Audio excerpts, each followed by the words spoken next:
So proudly we hail at the twilight's last gleaming, whose broad stripes and bright stars through the perilous fight o'er the ramparts we watched were so gallantly streaming, and the rocket's red glare, the bombs bursting in air, gave proof through the night that our flag was still there. Oh, say does that star-spangled banner yet wave o'er the land of the free and the home of the brave?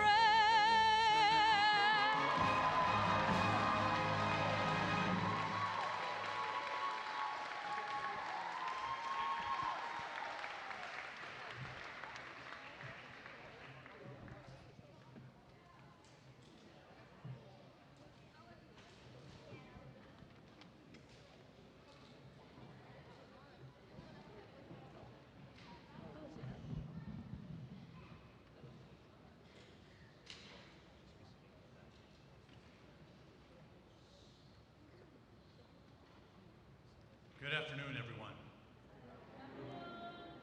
To our distinguished guests, our board members, faculty, staff, family, and friends, and most especially our graduates, welcome. Welcome to this beautiful campus. Welcome to a celebration that's been in the works for 195 years. This is my first year with the New York Institute. I have to admit, when I learned that I'd have the honor of opening today's ceremony, I felt the full weight of what that means. Because what we celebrate today isn't just an ending. It's a continuation of something that this institute has been doing since 1831. Opening doors, building futures, and proving year after year that ability is never defined by limitation. I spent the past year learning the story of this place, the second oldest school for the blind in the United States, past faculty who were trailblazers and include some of the foremost names in blind education in America, and even included a president. And of course, we were the original landlords of the New York Yankees.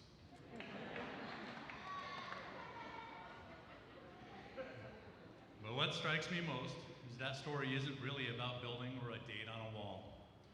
It's about thousands of students who walk these halls before today's graduates, each one carrying forward the same spirit or resilience and possibilities that brought us to here to this afternoon. So our guests and dignitaries join us. Thank you for honoring our tradition with your presence today. Your support, whether through policy, partnership, or simply showing up, help keeps this institute's mission alive for the next generation. Now, before I get to our graduates, because believe me, they have been patiently waiting for their moment, and I kind of like to let them wait. I want to take a moment to recognize the people that made today possible and who rarely get to see the spotlight. To the parents and families here today, you have been the first teachers, the fiercest advocates, and the steadiest source of love and belief in your child's potential. There were appointments, IEP meetings, late nights, and moments of worry that no one else fully sees. Today, that devotion is standing right here in graduation gear, ready to walk this stage. Thank you for entrusting us with your most valuable treasure, your child's education. To our teachers, you didn't just teach lessons. You found ways in, the right approach, the right tool, the right word of encouragement for each student that sits up here before you. That particular kind of skill is unique, and it's an even rarer kind of heart. So thank you for your patience and your expertise. And thank you to our support staff, our therapists, our aides, our counselors, our nurses, security staff, maintenance team, and everyone's name that doesn't always make it into the program, but whose work shows up every single day. Thank you. This institute runs on your dedication, often quietly in the background, however, always essential. And now to our graduates. There are 16 of you crossing the stage today, and I want you each to understand that number does not reflect the size of your accomplishment. Each one of you represents a singular journey. Your own obstacles you overcame, your own growth, your own version of I did it. Today, something changes for you. Up until this afternoon, you've worn the title of student here at the Institute. Beginning today, you share a new one, alumni. That word matters. It means that you're no longer just here to learn from this place. You now represent it. Wherever you go next, you carry the name of this institute with you, and frankly, knowing what I've learned about you over the past months, I think the Institute is lucky to have you as representatives in the world. As Ms. Mans told you yesterday in the Rose Garden ceremony, being an alumnus isn't the ending of your connection to this place. It's a different kind of beginning. You will always have a home here. The relationships you've built with your teachers, therapists, friends in this graduating class and others, those don't expire when you walk off the stage. If anything, today is when they become permanent. Now, so, as you take these next steps to continue to strive towards your potential, for as Miss Mary says, go get a job, go with the confidence that this institute has tried to build in you, the skills your teachers have given you, and the love your families have surrounded you with. Class of 2026, congratulations. Welcome to alumni status. We are proud of you. We cannot wait to see what you do next. And thank you all for being here today.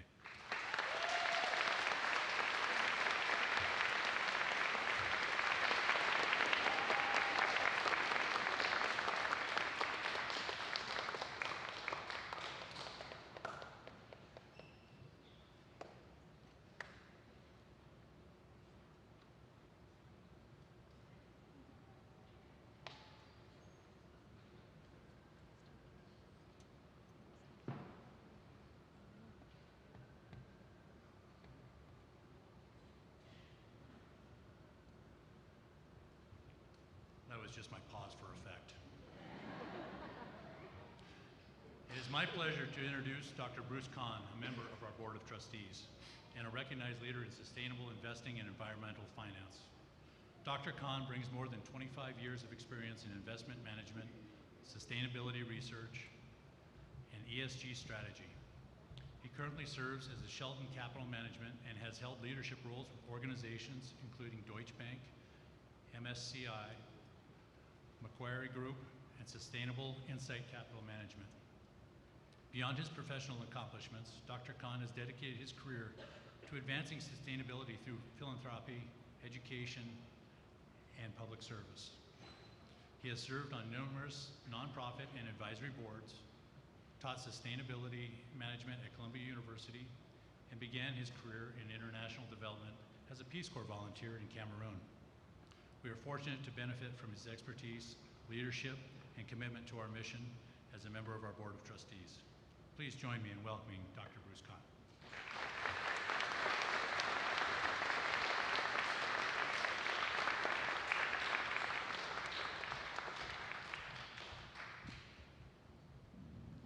Thanks, Mr. Darcy, and good morning, good afternoon to everybody. On behalf of the Board of Trustees of the New York Institute for Special Education, it is my honor to congratulate the graduates of 2026.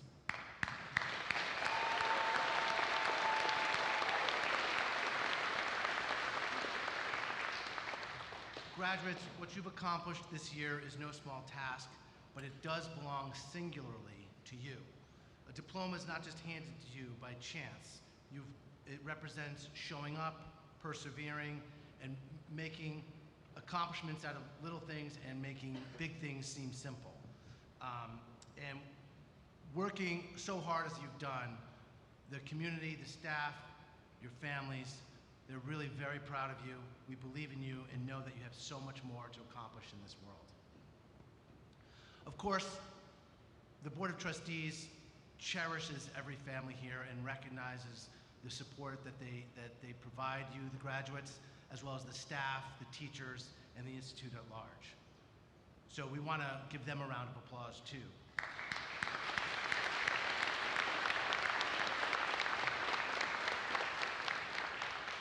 You know this all too well. The world is never easy. It doesn't always meet you halfway. But by accomplishing this graduation today, you've demonstrated that you're willing and able to meet the world head on. Congratulations to you graduates of 2026. Have a great next year.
It is my distinct honor to introduce today's keynote speaker. I have to tell you that when I learned her story, I realized that there was no one better suited to stand before this particular graduating class. Because LaShawana Cole's connection to this institute doesn't begin with a guest badge or a speaking invitation. It begins in kindergarten, right here on this campus, where she spent every year of her education through high school. While she was here, she found her voice in the Spanish Club and Student Council, where officially she held the title of secretary, and unofficially, everyone who knew her will tell you that she was often the one running the meetings. By the time she helped lead the planning for her senior class trip to Dorney Park and helped organize fundraising efforts to support Hurricane Katrina rebuilding, it was already clear this was someone who leads, regardless of the title she's given. LaShawana graduated from this institute in 2009 and went on to the University of Hartford, where she studied politics and government with a minor in sociology. Her path there was anything but straight line. In 2012, she had to pause her studies entirely to undergo treatment for bone cancer. In 2013, cancer-free, she returned to UHeart and finished what she had started, graduating in 2014 with Dean's List honors. From there, she set her sights on law school with a clear purpose already in mind.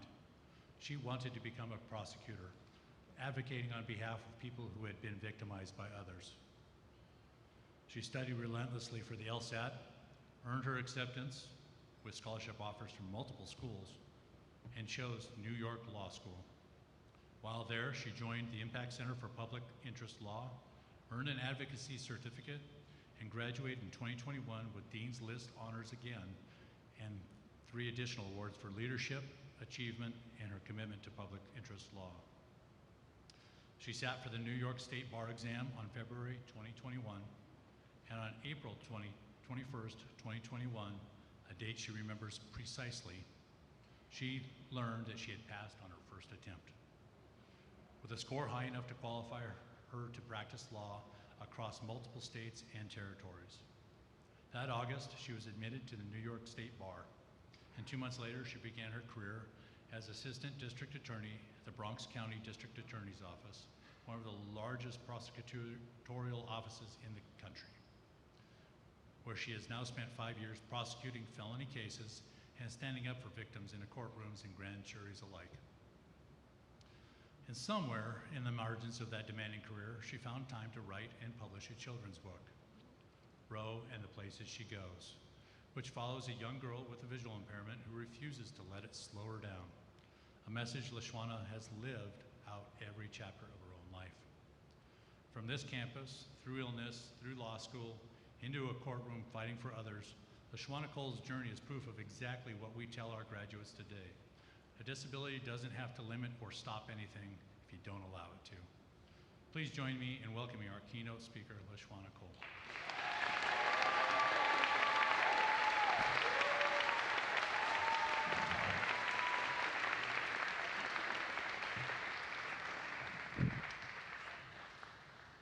Hi guys. Oopsie. Sorry, I'm kind of short. All right, could everybody hear me? First of all, I just want everyone to know I started writing a speech and then I didn't finish it, so I'm gonna wing it. But I know that I want to start out by thanking Mr. Jason for inviting me to be the keynote speaker at today's graduation. I want to secondly say that it's so good. I've already seen some of my teachers that I had when I was a student here. It's good to see Miss Margarita, Mr. Jason, Miss Tina, even some of my classmates. I saw one of them, Raven. We graduated together, and it's so good to see her and see that she's doing well. So I know that there's more people that I haven't seen, and even people that I did see that I didn't name, but it's good to see everybody that was here when I was here. And lastly, I want to congratulate the graduating class of 2026. I remember when I graduated from the Institute in 2009, and I just want to congratulate you all. This is a big milestone, and congratulations. When I was invited to serve as the keynote speaker, I started thinking about my time here at the Institute, which was already touched on by Mr. Darcy. But as he mentioned, I started here in like 96 when I was 5 in kindergarten, and I stayed here all throughout elementary school, into middle school, into high school, graduating here in 2009. While I was here, I participated in a lot of different activities. I was on the track team for a year. I was in the Spanish club. I participated in the newspaper. I was in student council. I planned our senior trip to Dorney Park. Felt very proud of myself for that. Not only did I plan it, I raised some of the money for it. As Mr. Darcy mentioned, when Hurricane Katrina happened, I planned a whole spa day. Some of the faculty may remember. And we raised a significant amount of money that we sent down to the New Orleans area Habitat for Humanity. And, you know, all those things that I did, I just thank the faculty for allowing me to take on those leadership roles, do the things that I wanted to do. Like anytime I had an idea of something that I wanted to do, I really was never told no. Even when it came, whether it was the fundraiser for New Orleans or the senior trip out of state to Dorney Park, anytime that I ever had an idea to do something, I always was given the support and the resources and the encouragement to do that. And I want to take this time to thank the faculty and the people who did allow me to do that, because that's where I really began to find myself as a person and learn that I could be a leader and that I can do things and get things done. Even when I started touring colleges and thinking about going to college, you know, I was the only person in my class who even thought about leaving the state of New York to go to college. And I was encouraged to do that too. I remember Donna Carlson, she was our guidance counselor at the time. She went with me to tour the University of Hartford. She took time out of her day to drive up to West Hartford, Connecticut, and tour the school with me. And I'll never forget that, but that's just another example of the encouragement that I got to do whatever it is, to go, and anything that I wanted to do, I was encouraged and helped and, you know, encouraged to go and do that. And I think that that is one message that I hope that everybody takes away from this day, that especially the parents, whatever your kids want to do, I hope that you will encourage them and facilitate them in doing whatever it is that they want to do, because I think that it's something that can make such a difference. I think about my mom and how my mom also, along with the faculty at this school, how she always, there was nothing that in my mom's eyes I could not do. If I wanted to learn how to go somewhere, she helped me figure out how to get to where I wanted to go. If I wanted to do something, she helped me figure out how to do it. And that is another thing that really helped me to just develop my leadership skills, develop my determination, is the fact that there were so many people around me, my mom, my teachers, the people around me who just never told me no, never told me that there was something that I could not do, always found a way to encourage me and facilitate whatever it is that I wanted to do. And so I just, again, I feel like one of the most important messages that I have for the parents specifically is to do that for your kids. You know, while my mom, on the one hand, was someone who encouraged and facilitated anything that I wanted to do, my dad was the opposite, in the sense that, you know, he really, I guess in the name of maybe being protective, was hesitant to kind of allow me to go off and do certain things. And I can understand that. I understand that having a child with a disability, especially if you come from a certain culture, my parents are Jamaican, I'll never forget, my mom told me that when I first lost my vision as a baby, in her culture, there's this idea that you're just done. There's nothing that you could do, you're done when you lose your vision, because it's something that's so important. But at first my mom said she did have that mindset that she was gonna have to take care of me forever because of the fact that I had lost a significant portion of my vision. And I would say that my dad had that attitude as well because of the culture that they grew up in, this idea that if you lose your vision or don't have your vision or don't have all your vision, that there's just nothing that you can do. I think where my parents differed is that my mom changed her attitude and took on the role and made it her business to, again, facilitate and encourage me, and not only make it so that I didn't view myself as different from others, but that nobody else viewed me as different from others as well. And I think that my dad had a harder time doing that, and I think I had to sort of make my dad do that through my own actions, going to state, going to school out of state, and just getting up and just doing. And I relay that not to make it about me, but I'm sharing that because I think that there's a message in that first of all, you know, parents need to, again, allow their kids to be independent, allow their kids to see how far they can go and what they can do and not limit their kids. But also for the kids, for the graduates, for you guys, to not allow anyone to put any limitation that they may have onto you. You know what you can do, you know what you want to do, and you may have to do it a little bit differently, but you can do it. And you should never allow anyone to tell you that you can't or try to make it so that you can't. So my purpose in sharing that is not to be self-centered, but to just use my experiences to make you understand that, you know, you graduated from high school, and that's a huge accomplishment in itself. And now you're gonna go off and you guys may go to college or wherever you're gonna go. You make sure that you never allow people to put you into a box and tell you what you can or can't do, and tell you how far you can or can't go. You determine how far you can go, how far you want to go, and what you can do. And even if it may take you a longer time, or even if you may have to do things a little bit differently, that's fine. But you make sure that at the end of it, you do what you want, and you don't allow anyone else to try to limit you and put you in a box based off whatever limitation they may have in their mind. There's a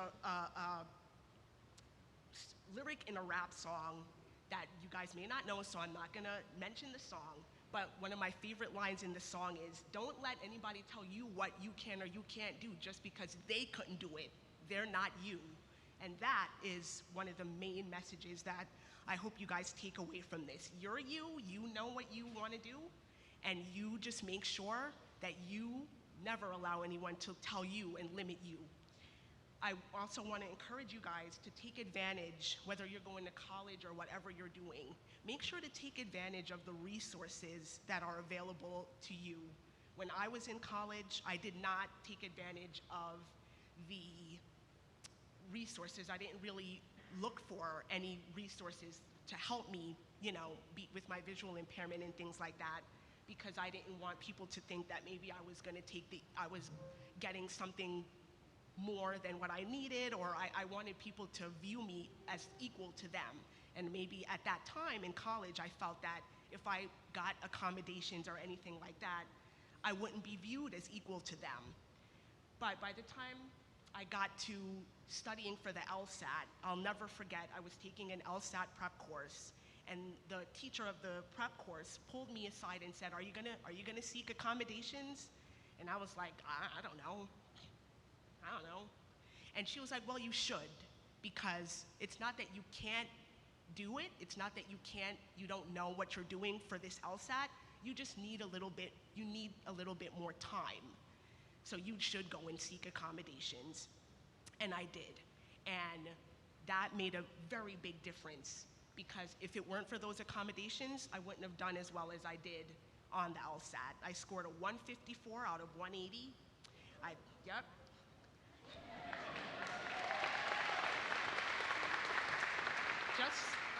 I was hoping for a 160, but you know, whatever. But the point is that if I didn't have those accommodations and have that extra time, I probably wouldn't have even gotten that 154.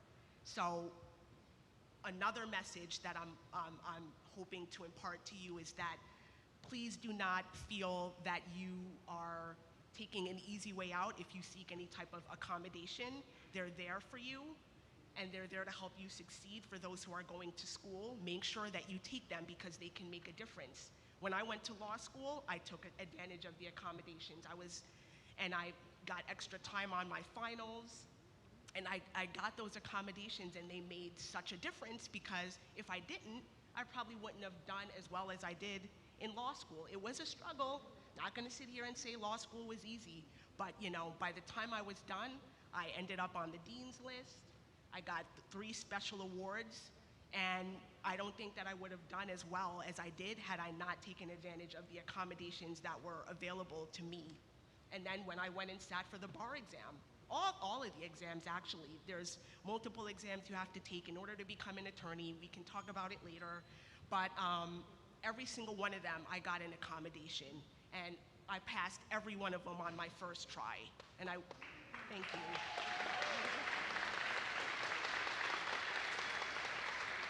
And I wouldn't have done that. I probably wouldn't have done that had I not had those accommodations.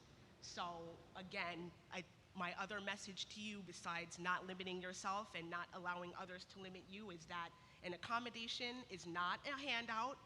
It's not you taking the easy way out. It's not you getting a leg up on anybody. It's you being on the same level as everybody so that you could be as successful as everybody. So as you go to college or wherever it is that you're trying to go, you make sure that you take advantage of those accommodations. I'm not going to talk for too much longer. I know you guys want to hurry up and get your diplomas and stuff. But another thing that I want to just encourage you all to do is to advocate for yourself. You know, I often think that, you know, as a person with a disability, there's something about me that may make people feel like maybe I'm not, you know, that maybe I'm easy to take advantage of or a pushover or something like that. I think it's our duty to ourselves as people with disabilities, especially a visible disability, to make sure that we demand our respect and make sure that people treat us the way that we deserve to be treated. And so even throughout, you could ask my law school friends, you could ask my work friends, I make sure that I'm kind and nice to everybody, and I have, you know, I'm fun and funny and all those things, but make sure that people know that whatever you see on the outside, this is not what you think it is.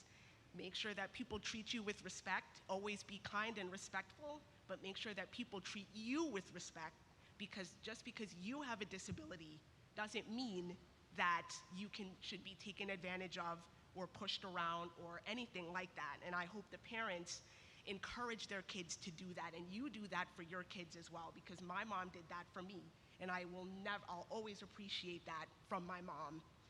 So those are the three main messages that I hope you take with you from this as you go into whatever your next chapter is.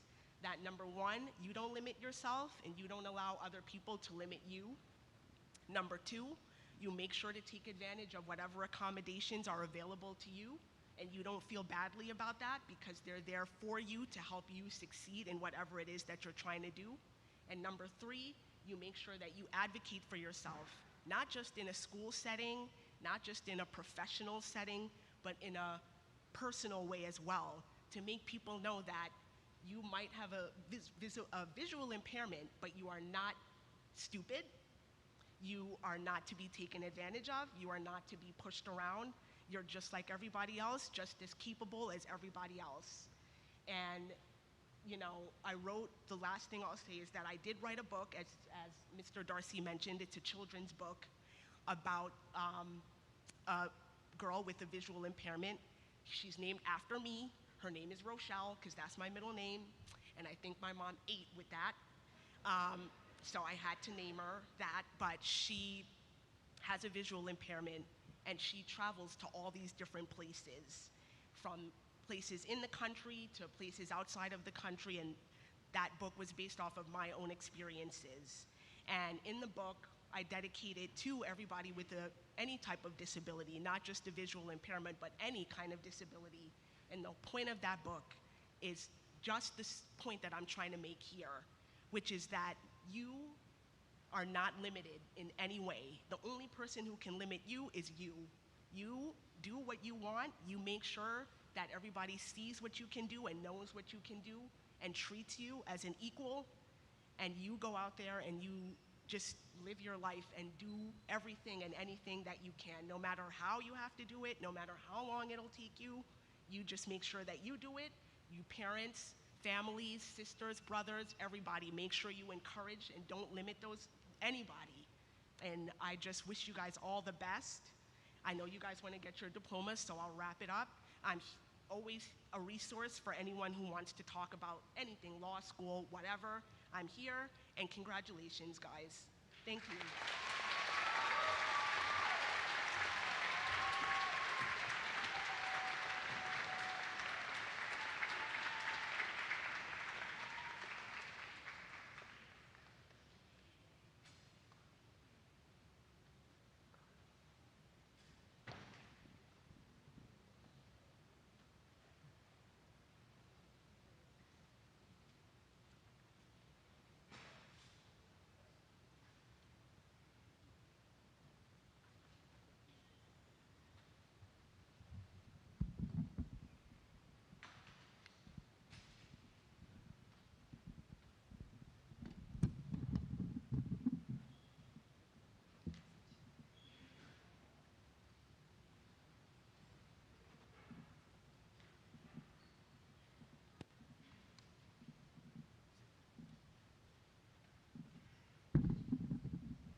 future's waiting, your star is shining bright.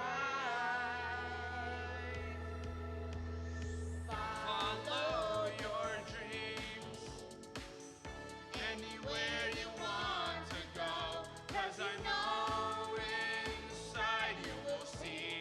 Follow your dreams.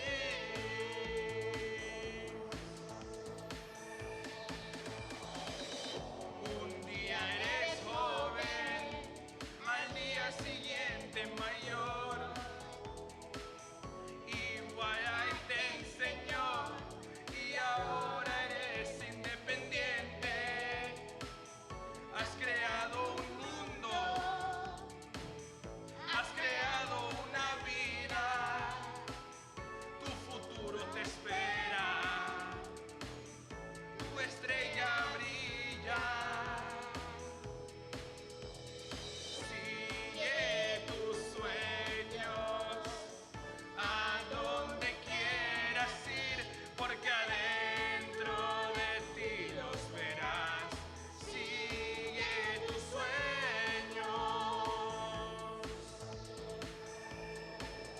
If you follow your heart, you can do anything you want to. Lucha por tus sueños y no los sueltes. Follow your dreams, sigan sus sueños, anywhere you want to go, 'cause I know inside. Sigue tus sueños.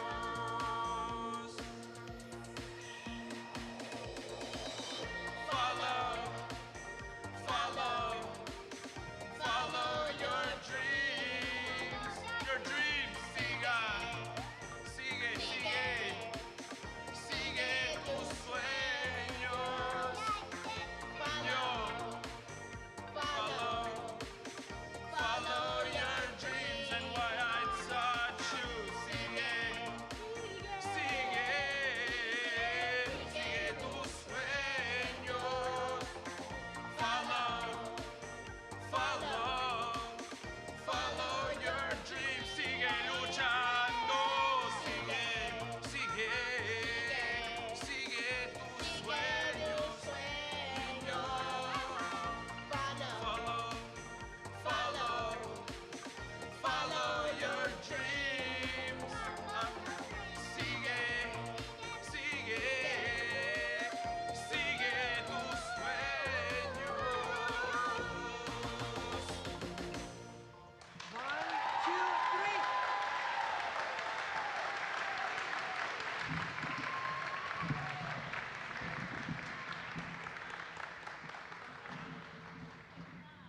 Okay, so before we get to handing out diplomas, I want to take a quick detour because what comes next means a lot to this institute. We're about to give out a few special awards. These awards recognize commitment, character, courage, leadership, the kind of quiet perseverance that you don't always see on a report card, but you absolutely see if you spend any time around these students. A couple of these awards also carry the names of people who gave this place years and sometimes their whole careers. So when we read the Namesakes Awards, we're also carrying their legacy forward with this graduating class. The first award we want to recognize is the New York State Attorney General Triple C Award. The Triple C stands for Commitment, Character, and Courage. This award is for succeeding in academic pursuits, participating in community service, displaying leadership skills, or overcoming personal obstacles. We have two students to recognize. Edwin Vidals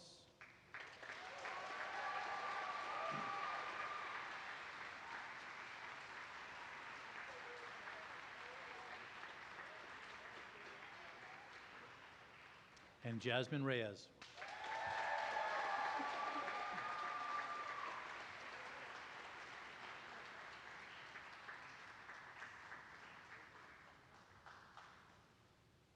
The next award is the Jim Waters O&M Award. This is in memory of Jim Waters. Jim was an amazing O&M instructor, and he was a longtime employee, serving many of the Schermerhorn students throughout his career. The award acknowledges the senior who consistently displays confidence in their ability to safely travel independently while using the skills learned through the years of O&M instruction. We're proud to give this award to J. Mark Ramirez-Gill.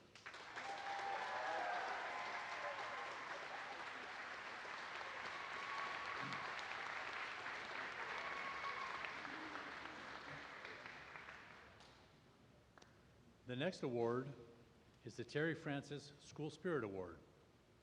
Ms. Francis was a Schermerhorn program secretary who greeted everyone with warmth and made everyone feel welcome.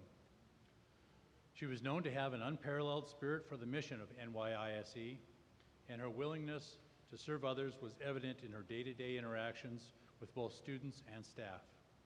The award honors the school spirit that Terry showed every day. And this goes to Jasmine Reyes.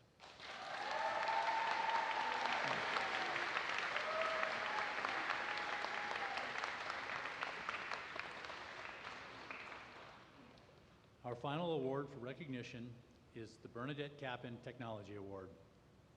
This award was given for the first time last year in honor of Dr. Bernadette Capin, who served as Executive Director for the Institute for 17 years.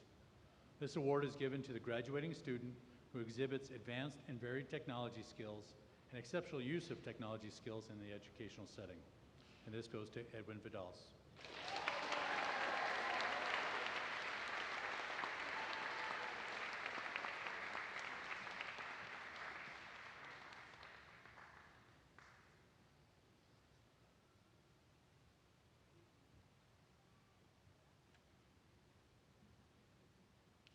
And I'm proud to welcome up our student representative to give her speech, Jasmine Reyes.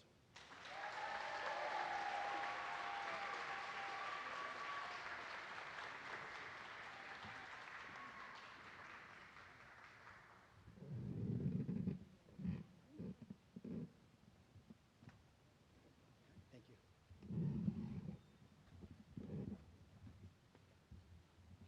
Thank you, Mr. Darcy. Welcome parents, staff, honored guests, and students. Thank you for coming to this long time coming graduation. I would like to first and foremost thank the teachers, parents, and parents, because without you, we wouldn't be where we are right now. I've been at NYI since I was in kindergarten.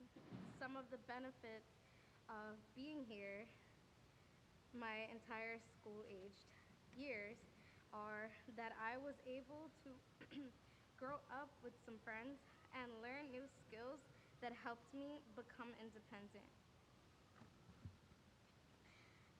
I would like to share some of the things that I remember most as a student here at NYI.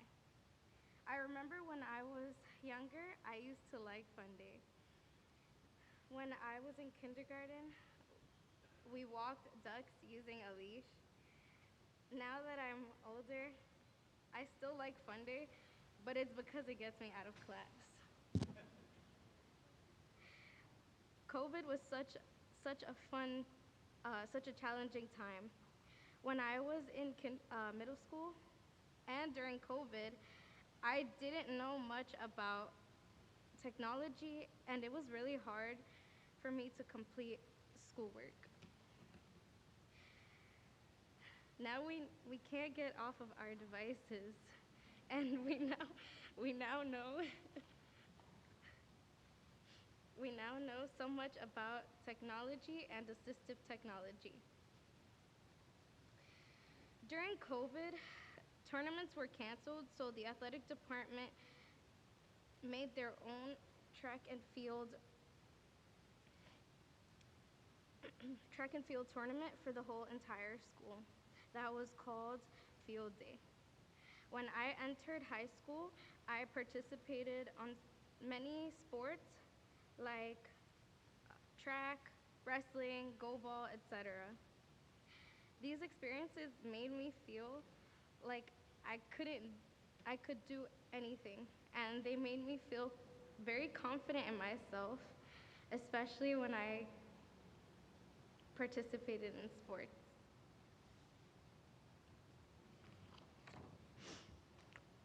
With all of the experiences I had, I know NYI has prepared me in so many ways to be successful in life.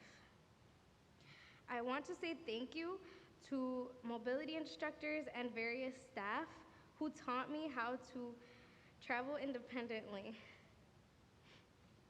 Another important life skill that I learned at NYI is self-advocacy.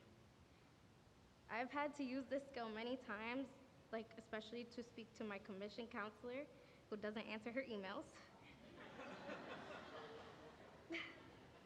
So, yeah, I've had to use that a lot. Once you graduate, no matter what your next steps are, you are always going to have to advocate for yourself. At NYI, we're so used to getting our accommodations and needs met right away, but in the real world, it's so different. To the, to the freshmen, sophomore, juniors, and my fellow graduates, keep going, don't give up, listen to your teachers and staff, and remember to self-advocate always.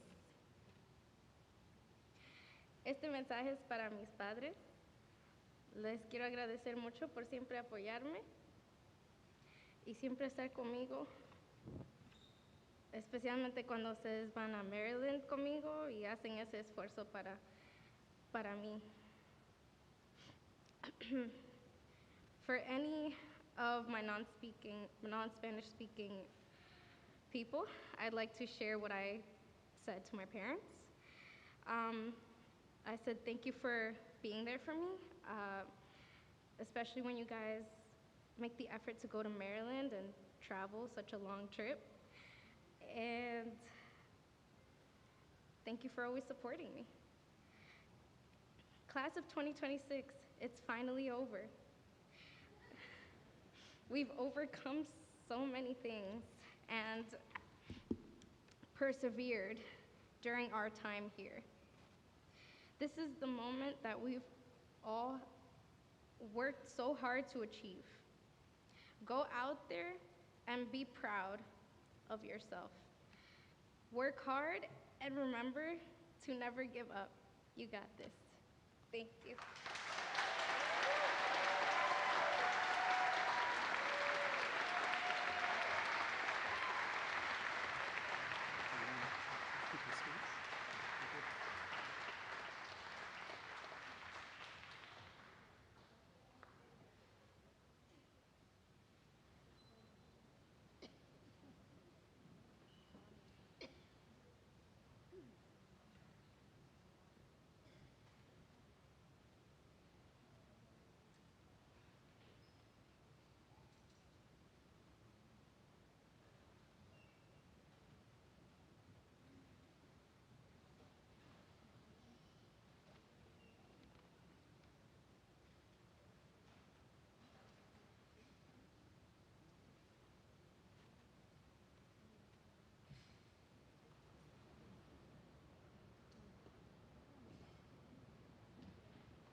what we've all been waiting for.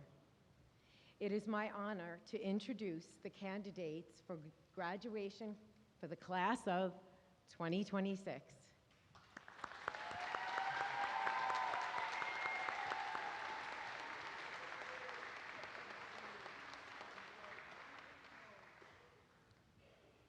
Jasmine Reyes.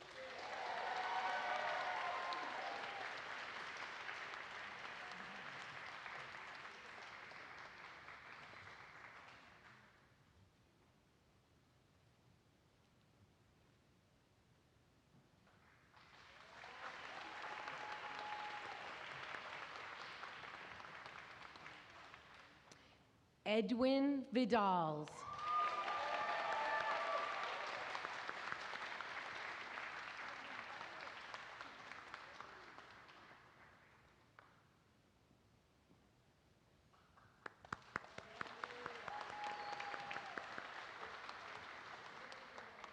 Matthew Vargas.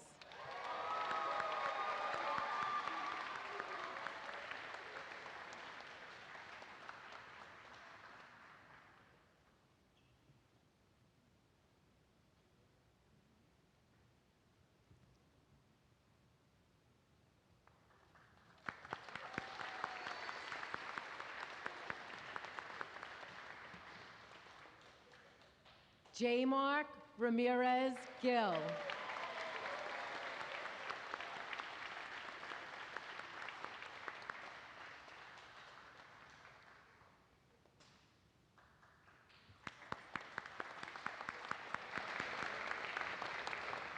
Kevin Mendoza.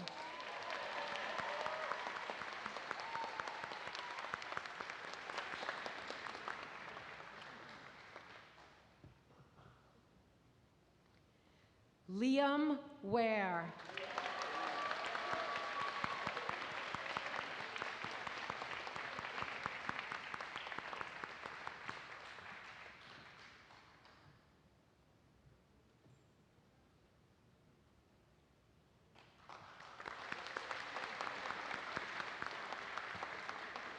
Mohammed Kaba.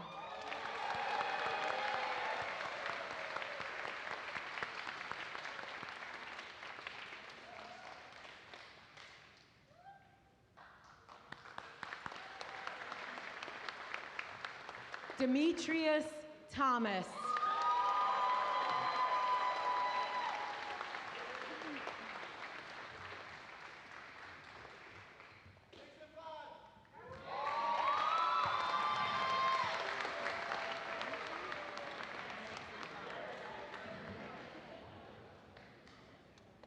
Good afternoon, everyone. As the proud assistant principal of the Skarmohan program, I am deeply honored to continue presenting our 12th grade candidates for graduation. First, Melanie Vasquez Fabian.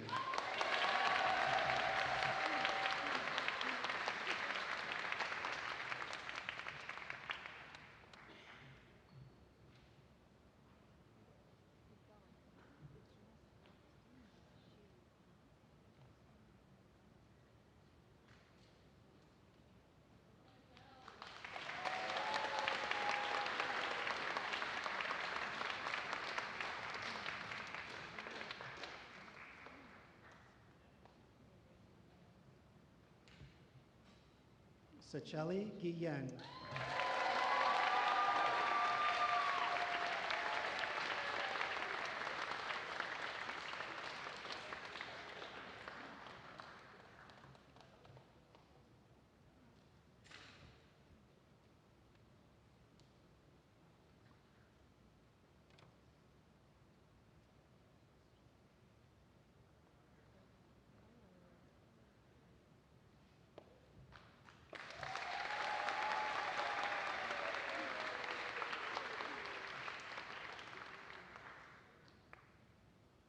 Janisa Rodriguez.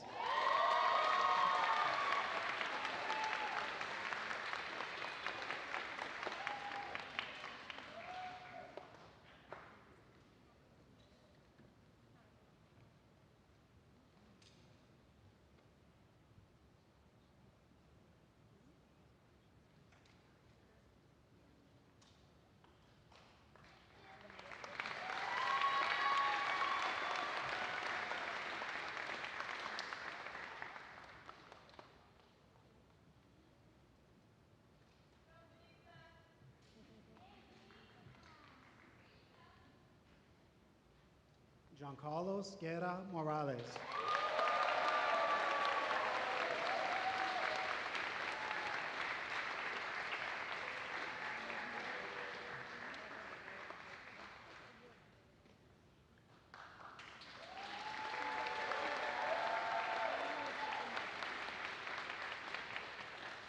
David Gray.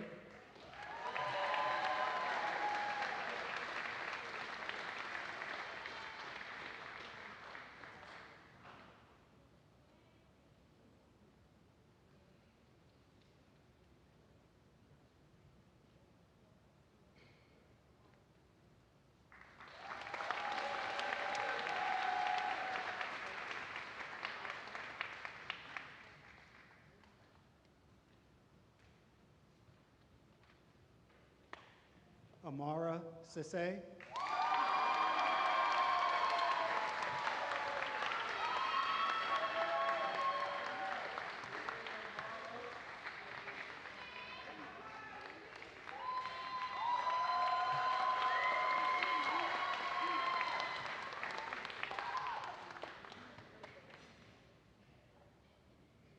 Xavier Verdejo.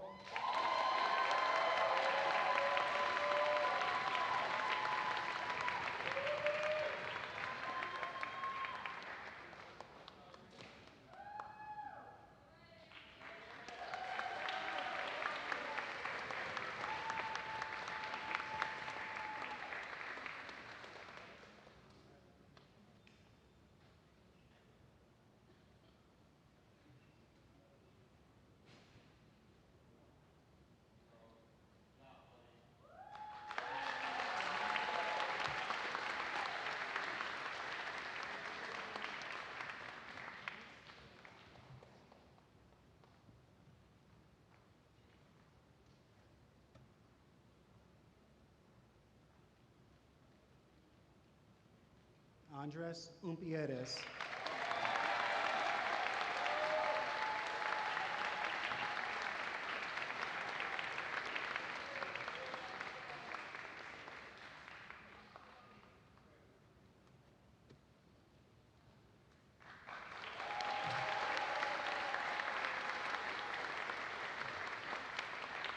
Congratulations to the NYISE 2026 Congratulations to NYSE's graduating class of 2026.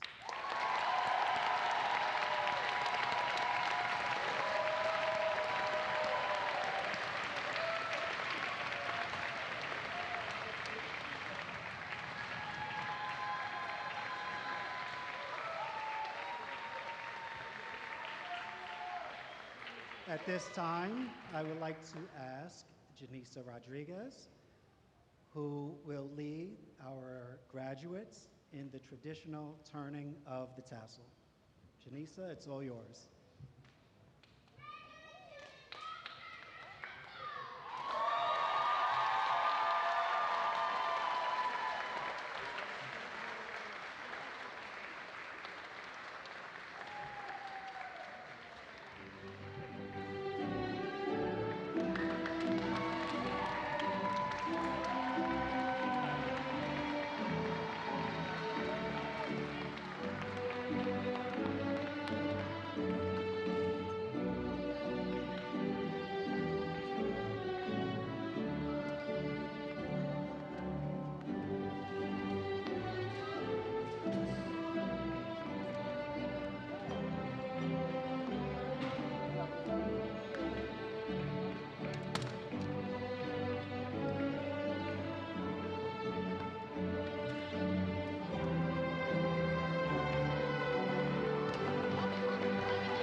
I just want to thank all of our guests for coming today.